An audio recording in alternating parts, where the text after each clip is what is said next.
mula sa bulwagang pambalitaan ng Group 4. Narito ang iyong ipinagkakatiwalaang mamahayag na sina CJ, October at John Francis. At ito ang Radyo Express. Magandang buhay sa inyong lahat mga kapatid. Magandang buhay, kapatid.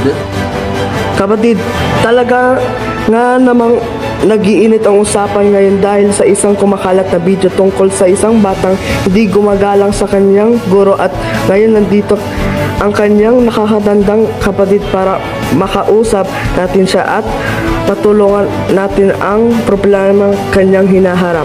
Excited ka na ba, kapatid? Oo naman, kapatid.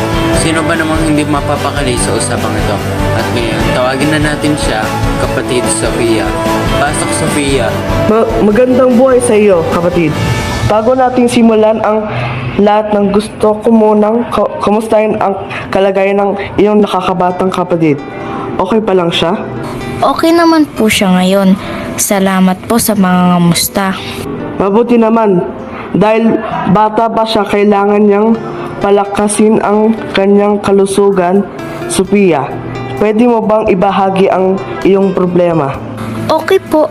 Gusto ko lang naman po kasi manghingi po sa inyo ng tulong kung paano ko po matutulungan ng aking kapatid na magbago at hindi niya na po ulitin ang pagkakamali niyang nagawa dati.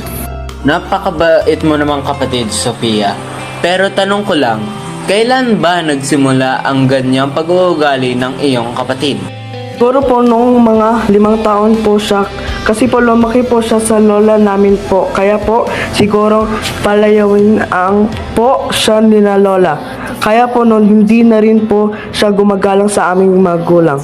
Nabalitaan ko nga rin na hindi daw siya gumagalang sa tagalinis ng inyong paaralan.